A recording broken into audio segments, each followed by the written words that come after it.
All right. Do you want to host? Keeps bouncing around between the two of us.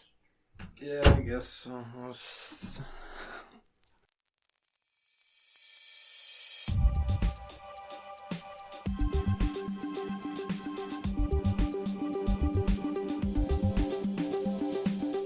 Welcome to Talking Fail. This week, we have an action-packed episode for you guys. Remember, last week, we said we were going to have a guest, and we have a very special guest, Tyler. Hey, I'm totally the guest that we were talking about last week, and that's it, right? And I'm your host. Will. So, yeah, I'm your host, Will. I wasn't going to dox myself. Okay.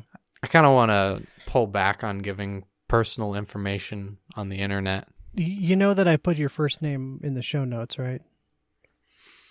That's okay. There's plenty of Wills out there. Okay. So, but really, Arthur promised that he would be here. Actually, no, he didn't technically promise that he would be here. But He pinky swore. He promised that he was arranging a guest. And he said the guest was confirmed for this date. And... Allegedly. I haven't seen these messages.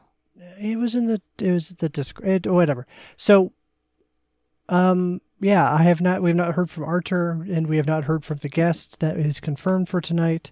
And it's 30 minutes after our normal recording start time. So we decided to start. Ethan said he was coming, but will be a little bit late. I was kind of hoping it would be, by now, but the show must go on. And so it's another Will and Tyler episode. Dang it, I said your name again. Yeah, and I kind of blew my whole load last week on topics. Like, I really don't have anything else. So we have something of a mess on our hands. I'm pretty sure you have not seen Game of Thrones. No, but I listened to a podcast. So 3 different podcasts that do, like, full spoilers. Okay. And I don't care because I'm not going to watch the show. So I know a lot about what happened in the show. Okay, so I've been watching... for a long time. I finished the show. Tell me about Game of Thrones, Will. I'm curious what you know from the outside based on these spoilers. Are we? And I guess spoilers potentially for people who are listening. It's like one of the biggest shows, so if you haven't seen it by now, screw you. Okay. That's not what I was going to say. So yes, spoilers. Okay, Game of Thrones. So, there's this throne, and everyone wants it. Okay. So, they start having really gory murders and a lot of nudity because of it. I like the nudity aspect. It's like, okay, we've got 2 gambits for getting the throne. Gambit 1, brutal murders. Or, now hear me out, Gambit 2. Okay. We all get naked. Oh wow, that's an interesting idea. How about we just vote for it? That would be stupid. We can't give the people power. Come on. Okay. Is there anything else like any specific characters or specific things? Well, I mean, I could tell you what happens in the last season. I know all about the stuff Jon Snow does and Daenerys, okay, and her dragons, man. And she used to be with Aquaman, but then it changed to a different actor, and then he died. He didn't. No, they didn't change it to a different actor. He just his character dies. Okay, so yeah, Aquaman dies. She eventually gets her dragons. And then, spoiler alert, winter is coming. Okay. Which I feel like is kind of disappointing on the whole winter's coming promise. Yeah.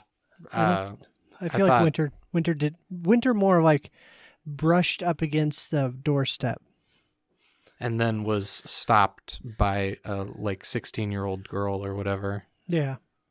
And I find this particular MacGuffin of there's an entire army that we need to stop, and then you take out their leader and the whole army just like crumbles.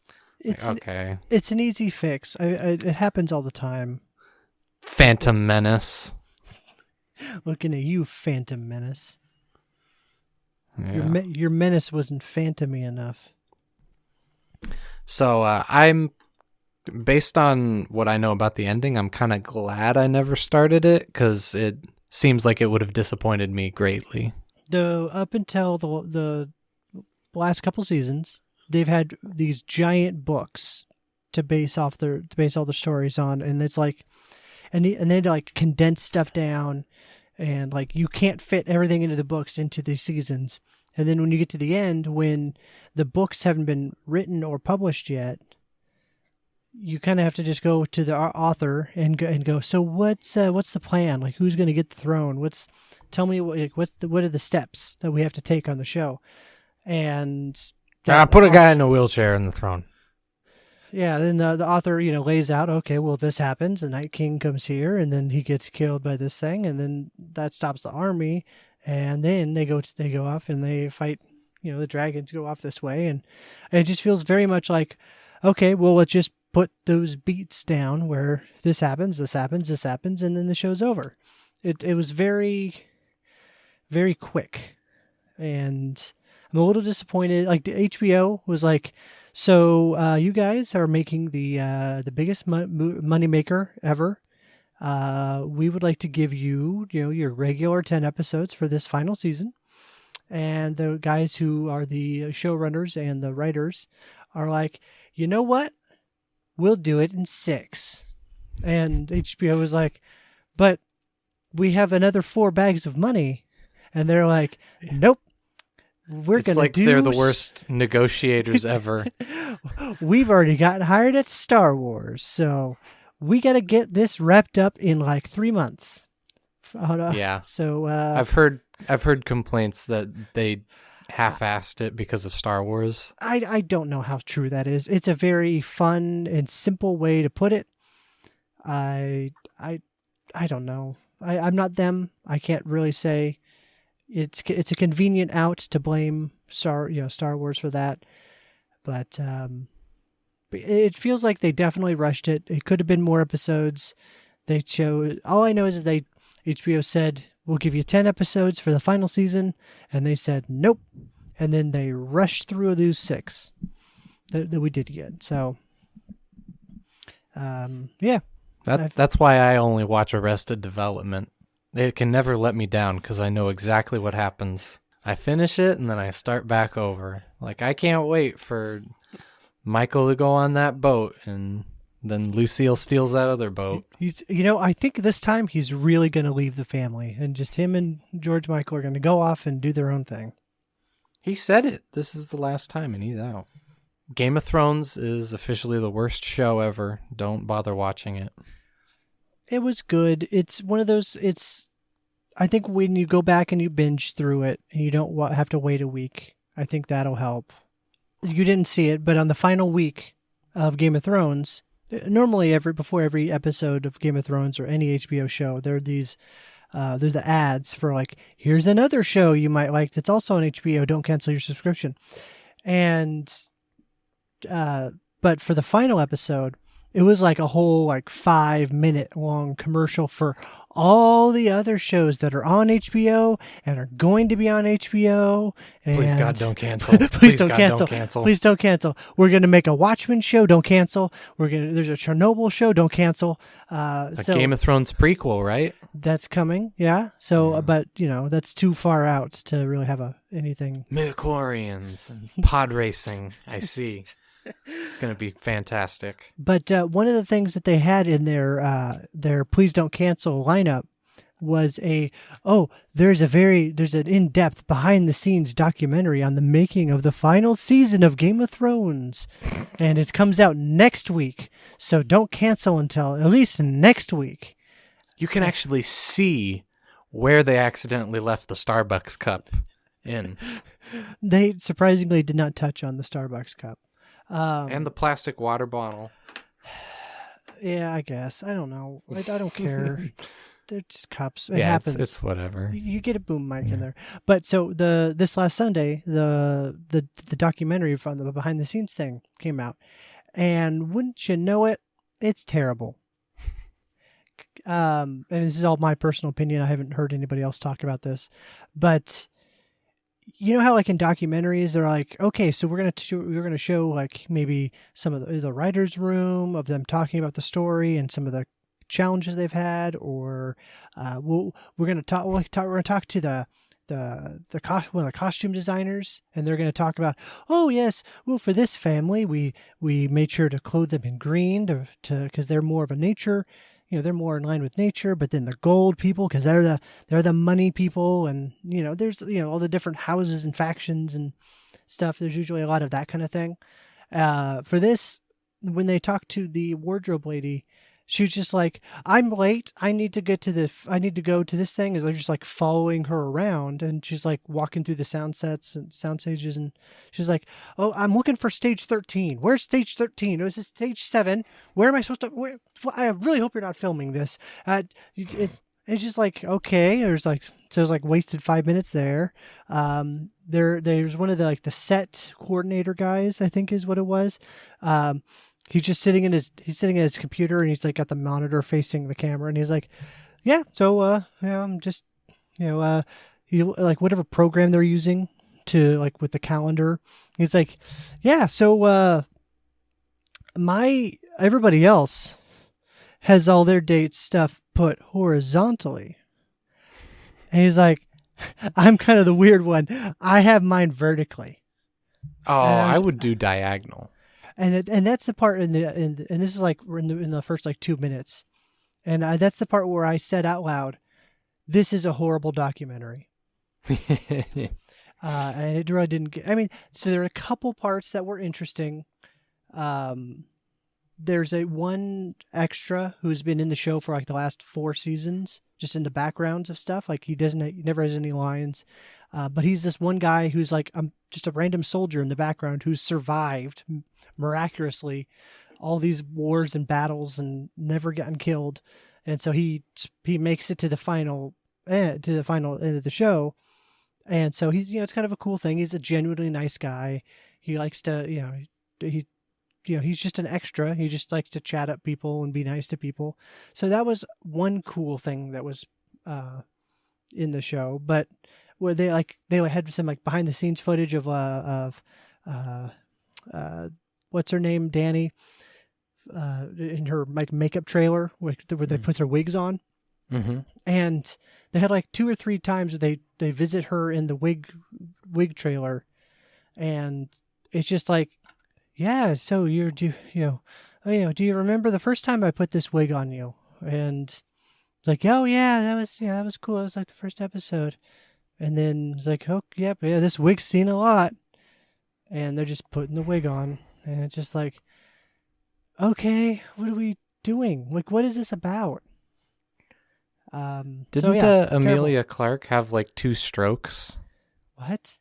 Did she? Yeah, she had like 2 strokes in like the last year or something, and it was like really hard for her to finish Game of Thrones or something. I had not heard this at all. Amelia Clark.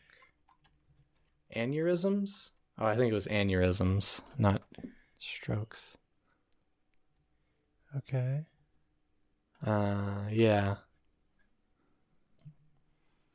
2 Two life-threatening brain aneurysms during the early days of Game of Thrones. Oh, okay, it was the early days.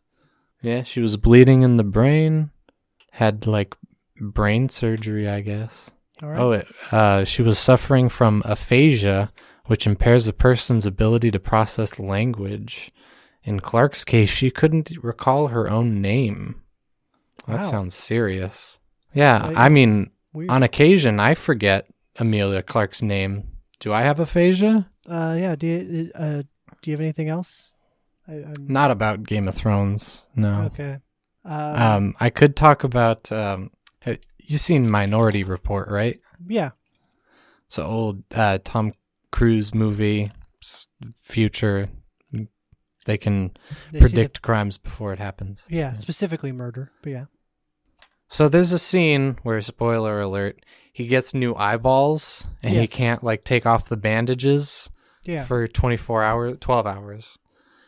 And the like surgeon doesn't like him because Tom Cruise put him in jail before.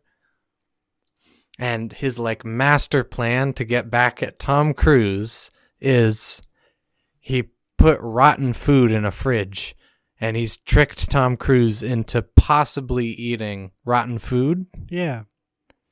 I was just trying to think about what this guy's plan is. He left a good sandwich and a bad sandwich, and good milk and bad milk right next to each other. I always assumed I always assumed that wasn't intentional. I thought that was just he just put a sandwich in there and forgotten about it. But And then then had why gone to did the they go store. through the trouble of mentioning that he doesn't like Tom Cruise and I- then never bring it up again? Look, that I agree that's bad.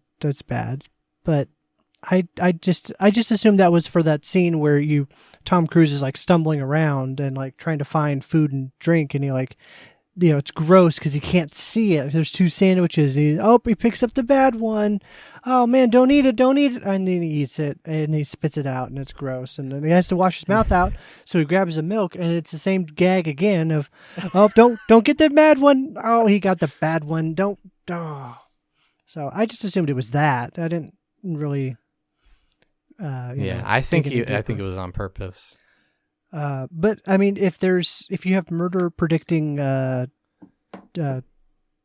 systems in place, it's not like the guy could just kill Tom Cruise. Mhm. How far does that go? Like, what if like Tom Cruise is on your work table, like, because he's there for eye surgery, but he's all strapped down, he can't do anything. What if you just like cut an artery to where or something where he bleeds very slowly? Is that Uh-huh. does that get picked up by the precog system? I believe it would. Okay. That's a good point. Like, I thought it was like a traumatic, like, wasn't it like they explain it? It's like, oh well, yeah, when there's anger, a tense bout of If anger or it's- something. if it's like you were planning it beforehand or not, Right. like if it's a spur of the moment thing, there's less warning. Right. But they don't go into like if you give someone cancer on What if- purpose. Okay, how about this? Okay, how Freddie Mercury? What if you accidentally give somebody AIDS? Well, Do the precogs pick that up? I don't think it's murder. I think it's accidental. Okay, all right. What if you knew you had AIDS and you gave it to someone? Now, Does the time cops show up right then before you about to? do they still have the drug that cures AIDS? Because then it's not a death sentence. Oh, okay. Scot-free. What else? Okay, I'm going to put poison in someone's food, but I'm going to put a tiny, teeny piece of poison that won't actually kill them. It just will give them like food poisoning, make them They sick only for a day. They only detect murders. But then the next day I put two little Well, pieces of They'll poison. detect the one that kills them, I believe. And then okay, all right. Because they say that they can't stop like muggings and rapes. Like, oh, conveniently we can't stop anyone from can't- getting raped. It's not angry enough. Sorry, guys. Do you think the precogs can detect abortions? Or is that Ooh. drawing too much of a line, or a definitive stance on? Well, I guess it depends on if the precog is pro-life or pro-choicer, right? Is it? Do you think that falls on the precog itself? Yeah, I think Oh. it would. Okay. Well, okay. Then why don't we just, as an evil villain who's trying to murder people without getting caught, can we maybe Only we could just, kill babies? No, I was gonna say that we could try and just get into the precog tank and convince them that murder isn't wrong. No, because they... Oh. That's a toughie. I don't know if it can be up to their opinion because they sense it on like some kind of emotional level across space and time. So I don't think it could be up to them. I think they would get the definitive answer of whether it's alive or not. Okay. All right. I build a machine.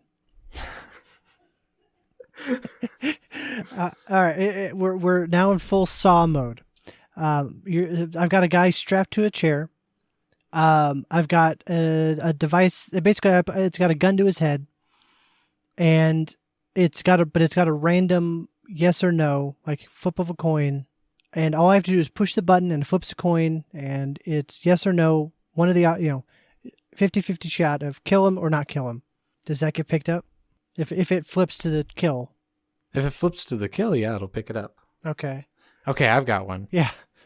You lock yourself in a room, and you have a gun pointed at someone, but you have attached to the only entrance is like a wire or something that once they open the door, it's going to kill you.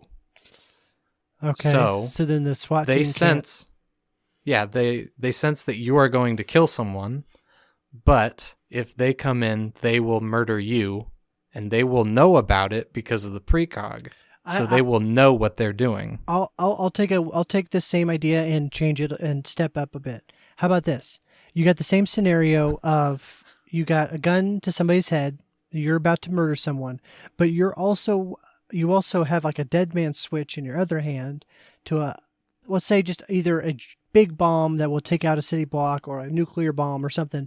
So now the precogs or whoever the police have to decide we can let one guy die, or if we swoop in and stop the murder, the whole building gets blown up. Now we're just doing that train. That's a tough one. Now we're just doing that train tracks thing where if you switch the things. Okay, how about this? You and I walk out to the beach. I hit you over the head. I don't like this so far. Okay, keep going. But I tie you up real quick, like while you're unconscious, and then I leave you on the beach. Mm-hmm. And I know that there's a giant tsunami coming. Does that get picked up by the precogs? I'm not actively murdering you, but I'm leaving you in a situation where it is definite. All right. Well, is a tsunami a person? Oh, okay. Then I guess so. Okay. How about this? The tsunami would get picked up for it, and then they would go take down that tsunami. Okay. How about this? Same scenario. I take you. I knock you over the head, tie you up. But I put you in a pool that has no water in it. Then I drop a hose, and then I turn on the water. The water. It's going to take like a day for it to fill up to where it'll kill you, or maybe 12 hours or whatever. But does that? I think it would. Okay. Okay. How about this? Yeah. Same thing. Pool. You drop the hose in. You walk over and ask, "Hey, dude, I'll give you $10 if you turn this knob here," and that starts the water. He gets taken down for the murder, right? Yeah, probably, right? I mean, okay. How about this? I like that. What if there was some kind of same scenario, right? You're in the pool. There's a hose in the pool, but the hose. Why does it got to be me? Because this is my scenario. Can it be Arthur? Nope. Let's say it's Arthur this time. Okay, so Arthur's tied up in an empty pool, and there's a hose. That's why he's not dangling. on the podcast. Oh, you precogged me. You got it. You just got me to admit to murder. Oh man. Okay, but no, Arthur's in the pool, tied up, hose dangling in the pool, and there's some kind of contraption rigged up to where. Basically, there's a piece of string with a big hunk of meat hanging on it, and when the meat gets pulled, it turns on the water. And then I let a dog into the area that has the meat. Mm-hmm. Do the precogs pick me up then? I think the dog is going to go down for that one.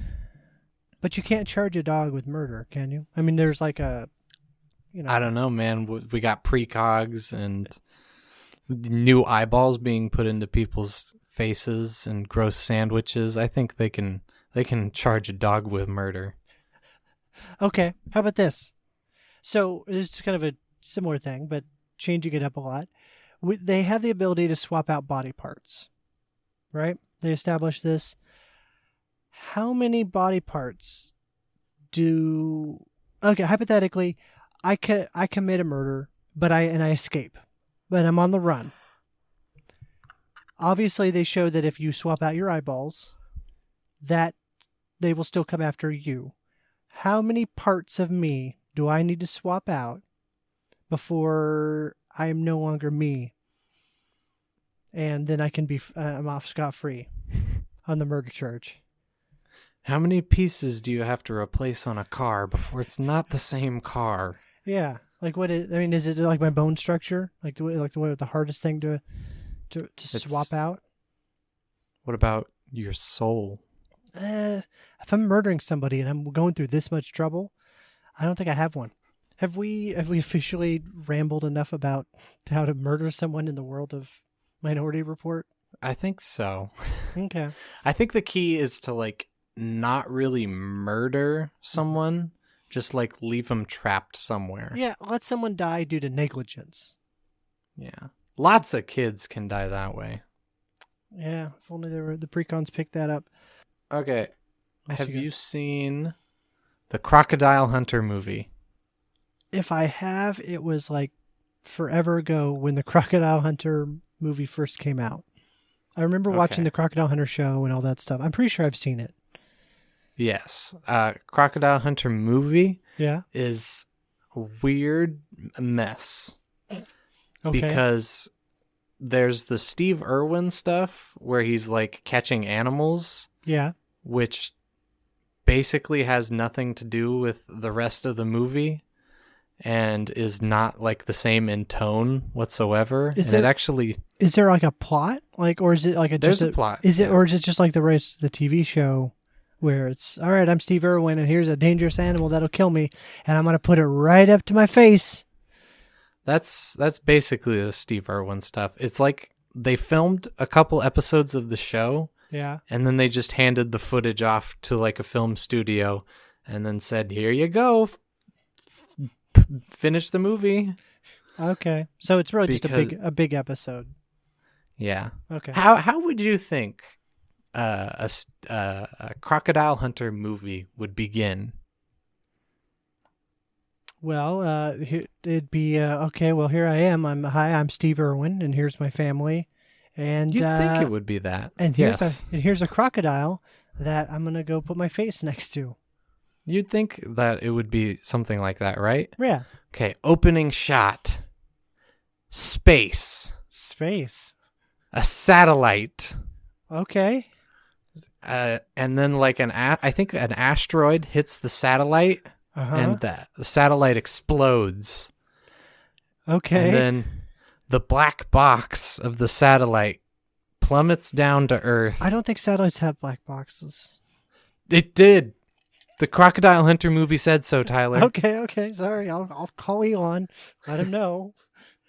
And wouldn't you know it, it lands in like Africa, and a darn crocodile eats it. Okay. And wouldn't you know it, Steve Irwin's gonna catch that crocodile. How is he gonna get the black box out? He doesn't know about the black box. It's pure happenstance. Okay. This is worse than I imagined. And so the U.S. government is coming to get the black box, but Steve Irwin, he thinks they're poachers coming to kill the alligator. Well, I mean, if you think about it, how are they going to get the black box out? I mean, I think they are going to kill him. Oh, they get the black box out. Oh, okay. And so the reason I'm torn with this movie is everything with Steve Irwin is like actually really good and interesting to watch because it's kind of just like the show. There's like a 10-minute scene where he's wrangling an alligator, and they're just legitimately filming him catching an alligator, and it's like actually tense to watch. It's pretty cool. That's cool. And then the rest of the story is garbage. Is like CIA people. Everything is dubbed that isn't like Steve Irwin doing stuff constantly. Are there any other names in this? Like, did they hire any other actors or anything? Like, is there anybody I would recognize other than Steve Irwin and his family?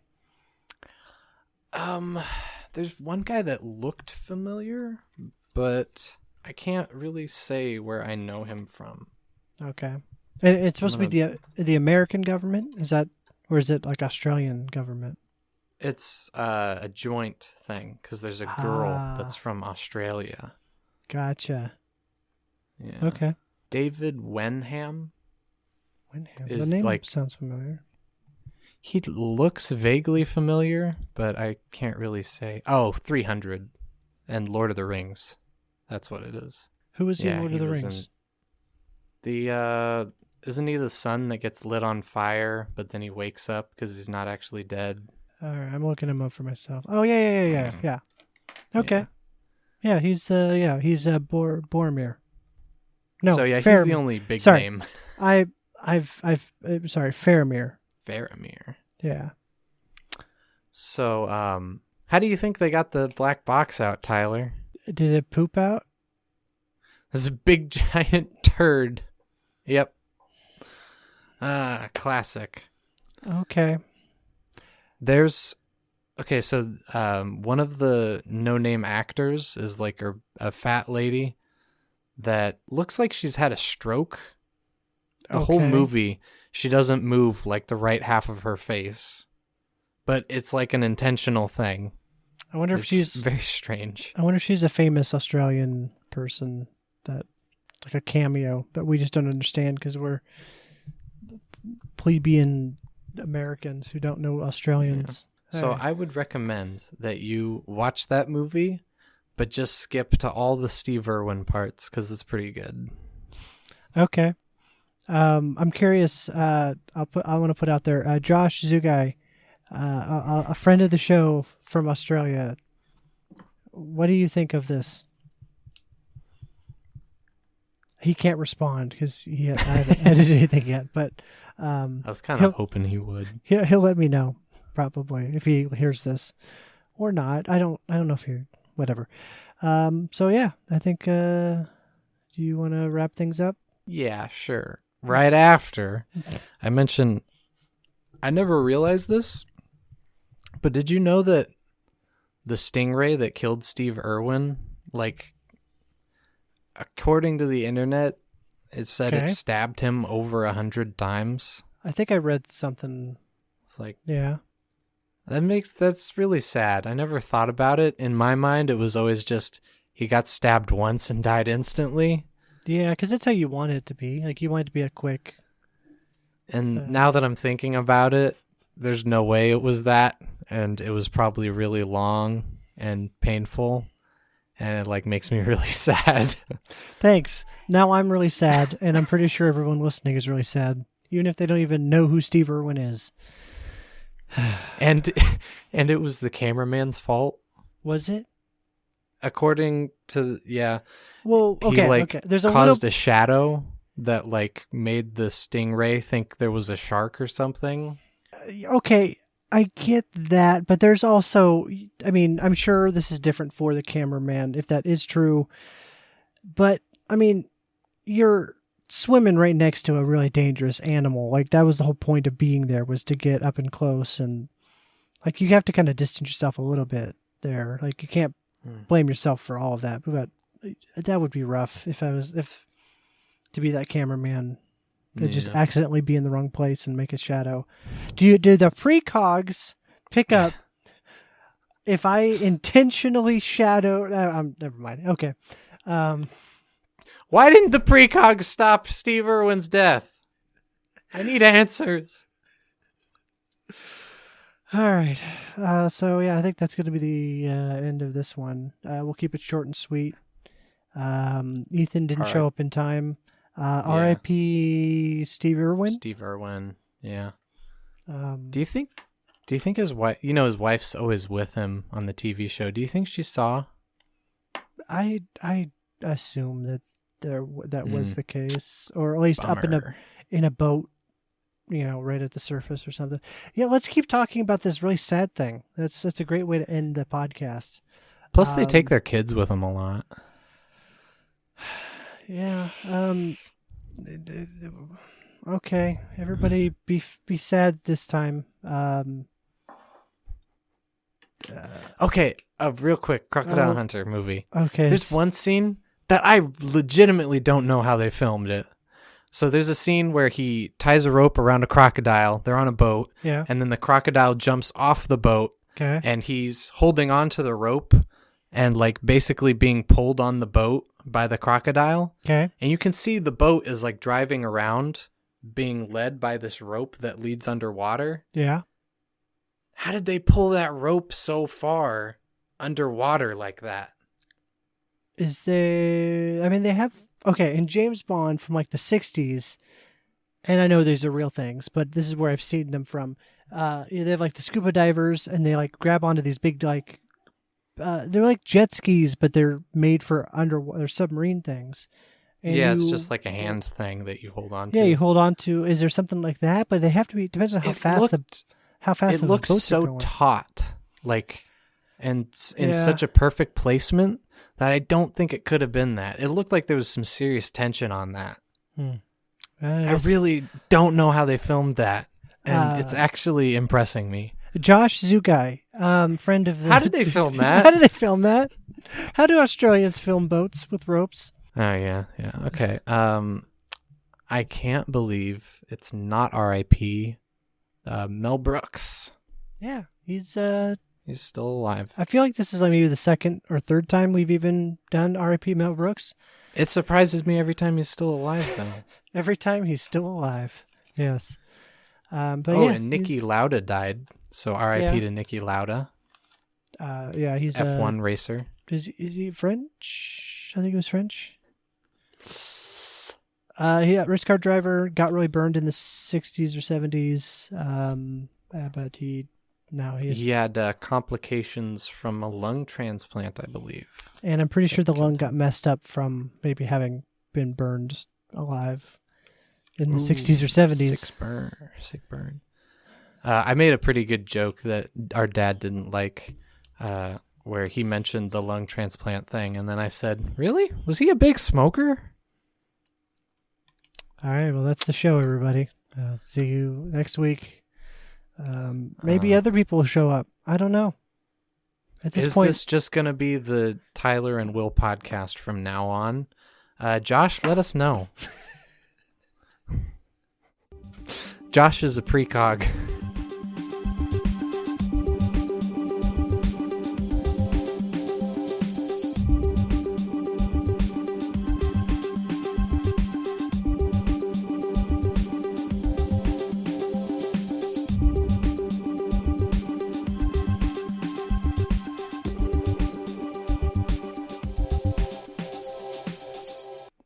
What if you were precog, but you could only predict how podcasts are going to turn out?